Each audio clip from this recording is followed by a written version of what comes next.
en diálogo directo con los protagonistas de los hechos. Nos acompaña a esta hora Carlos Oporto, él es analista de cifras COVID. ¿Cómo está, Carlos? Muy buenas tardes. Hola, buenas tardes, Gisela. Un gusto estar aquí. Carlos, según las cifras y los datos que son del Ministerio de Salud, el Pichincha sería la más afectada por el coronavirus actualmente en esta pandemia, ¿no? Luego le sigue Guayas, luego está Manabí y Azuay. Pero Quito es la ciudad que tiene más casos de coronavirus ahora al momento.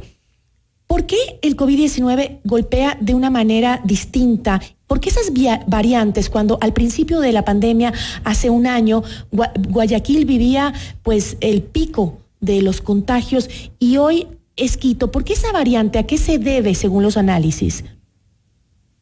Sí, la variante principal de los casos se debe a las pruebas realizadas, ¿no? El Ministerio de Salud Pública, la única forma de que ellos reportan casos es a través de una prueba PCR. Entonces, al principio de la pandemia, el Ecuador hacía 300 pruebas diarias a nivel nacional. Esto era a finales del mes de marzo, a comienzos de abril de 2020, ¿no? Y ahora hace un promedio de 4.000 pruebas, ¿no? Casi 10 veces más de lo que hacía al inicio. Entonces, esto nos quiere decir que al principio de la pandemia, pues, no había cómo registrar los casos porque no se hacían pruebas. Y como fue la parte exponencial en la costa, casi la gran parte de fallecidos y de casos de Guayas y de Manabí, de Santa Elena, Los Ríos, todas estas provincias que fueron más afectadas al comienzo, no se lo registraron, ¿no? No es que no lo hubo, sino que simplemente no hubo el registro, ni de hospitalizaciones, ni de casos, ni de fallecidos COVID. Simplemente lo tomaron como si fueran otras causas.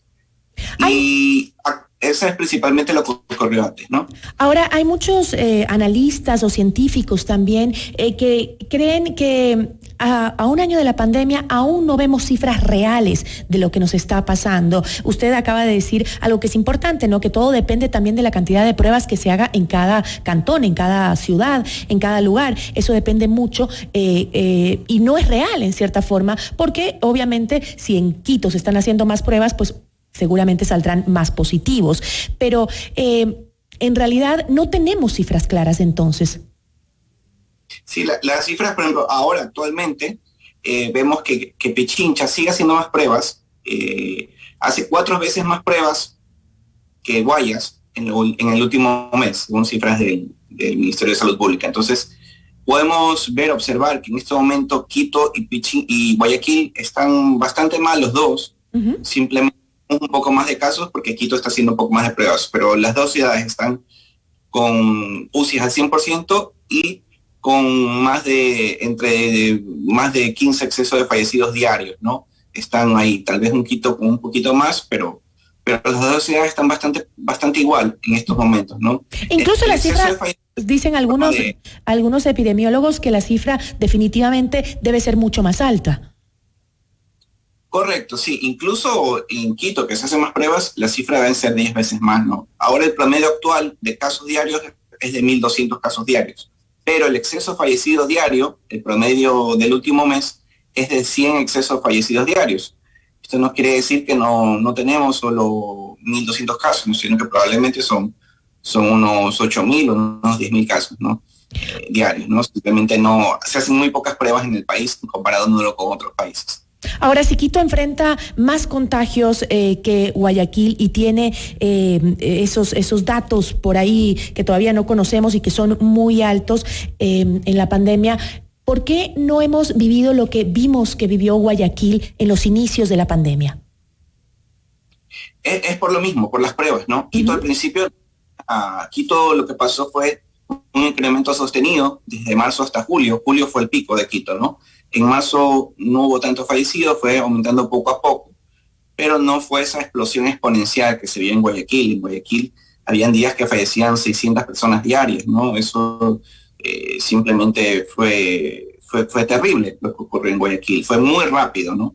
Lo de Quito probablemente duró unos 6 meses, lo de Guayaquil solo duró 2. Fue algo más comprimido en como que menor tiempo, ¿no? Y de ahí Guayaquil ahora ha empeorado otra vez y probablemente está igual que Quito en estos momentos. Como digo de nuevo, las pruebas solo aparecen por las pruebas, los casos aparecen solo por las pruebas PCR. Si no se hacen estas pruebas, pues aparenta que Quito está peor, pero no es que es el caso, simplemente han realizado más pruebas, ¿no? Por ejemplo, vemos que perdón que te interrumpa, no, en Guaya tenemos 17.895 excesos de fallecidos y en Pichincha 7.218, ¿no?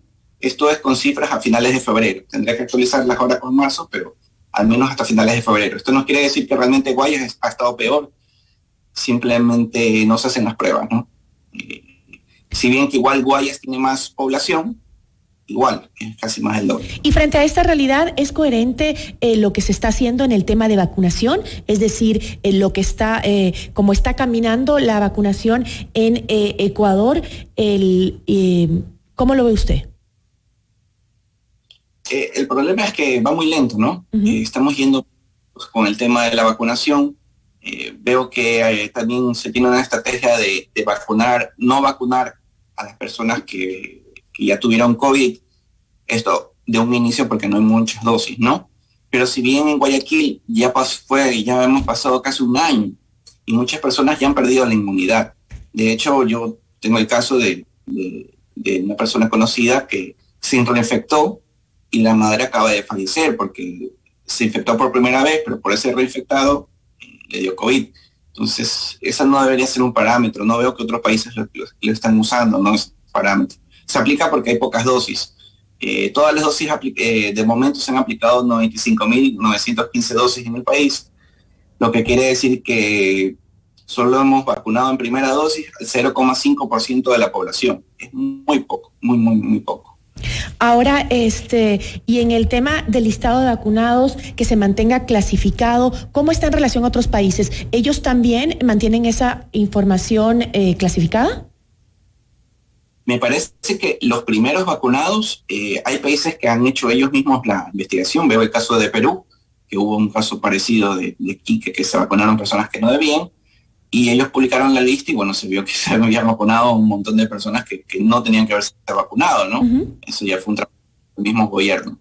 Hay otros países, como Chile, que veo que también por ahí se vacunaron unos que no debían, pero ya tienen tantas vacunas, tienen tantas dosis, que ya le está llegando el tiempo a las personas que tienen que vacunarse. Entonces, no se vuelve tanto un problema, ¿no? El problema principal ahora es que estamos usando dosis para vacunar a otras personas y no a las personas de más riesgo, ¿no?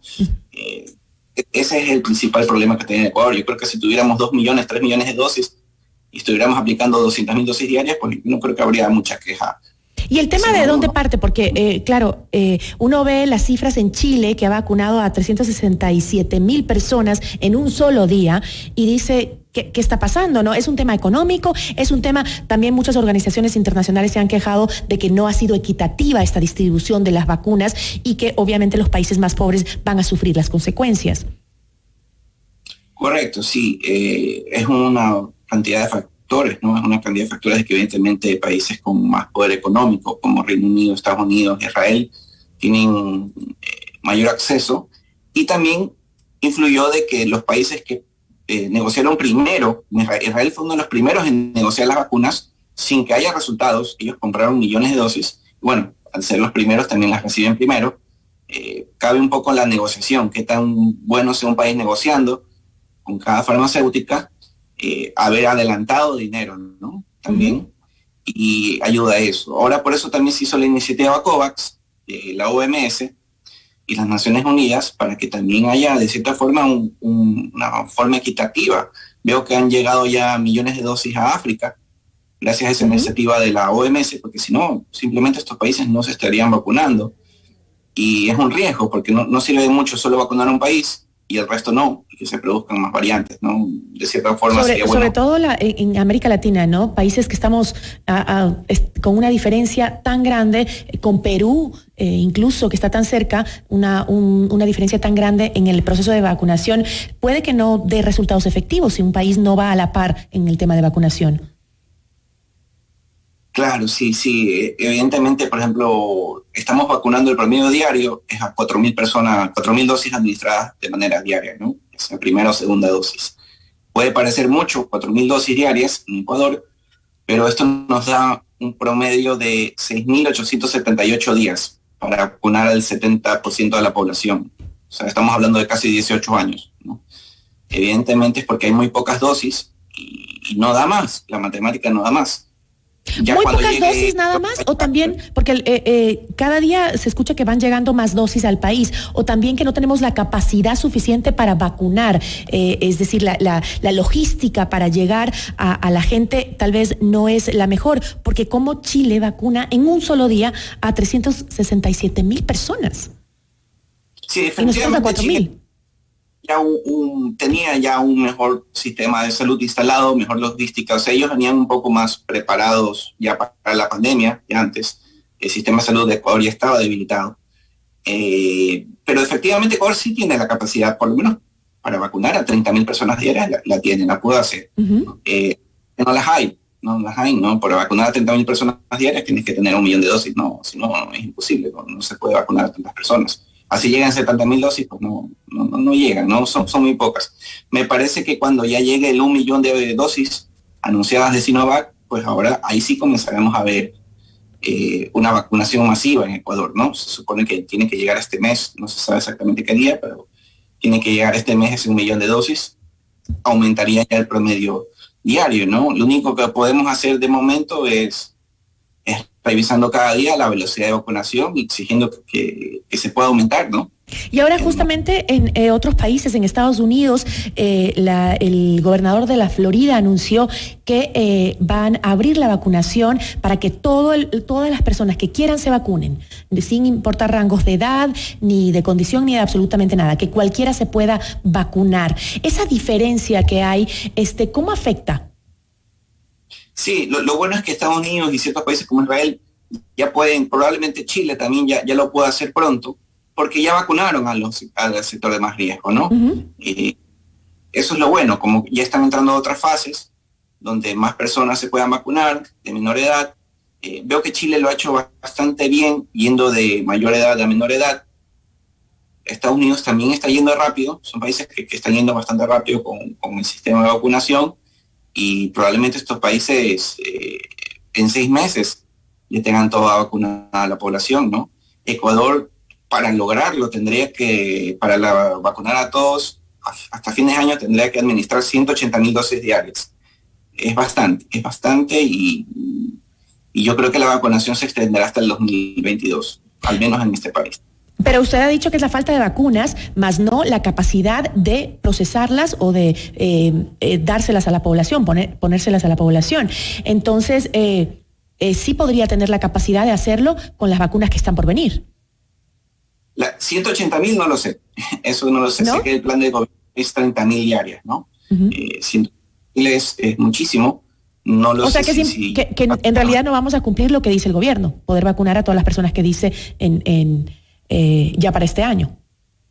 De hecho, yo he revisado y el plan de gobierno no tiene planeado vacunar al 100% de la población este año, ¿no? Sino gran parte sí, pero no al 100%. ¿Pero va a llegar a la cifra que dice? ¿Podría llegar según los datos?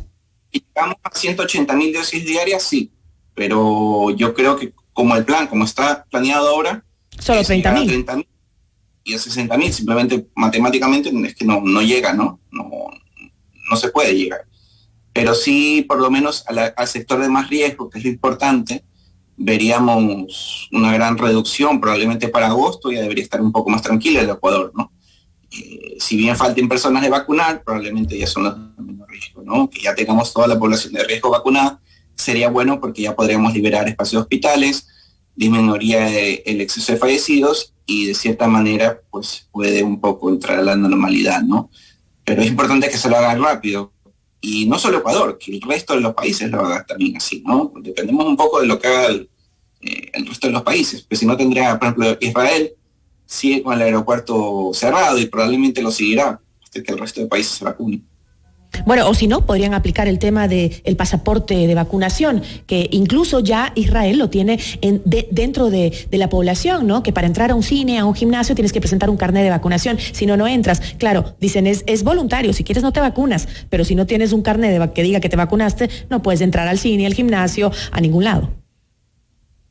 Sí, eso es algo que tal vez el año pasado se comentaba un poco, lo del carnet de vacunación, que era como un arma de doble filo, porque si bien es bueno, porque dice que te vacunaste, de cierta forma convierte la vacunación ya no en opcional. Si quieres estudiar, pues te tienes que vacunar, porque para ir a la universidad, si quieres viajar, te tienes que vacunar. Creo que es algo que no lo veremos ahora, pero lo veremos más en el 2022, eso de carnet de vacunación en varios países. Es muy probable, ¿no? Dependerá un poco del efecto de las variantes. Si las variantes a futuro no se necesita volverse a vacunar o algo así, pues yo creo que se reducirá eso, ¿no? No habrá ese problema, pero dependerá un poco de muchos factores como las variantes. Carlos, muchísimas gracias por habernos acompañado. Isela, gracias a ti. Una buena tarde. Agradecemos a Carlos Oporto, analista de estadísticas COVID-19.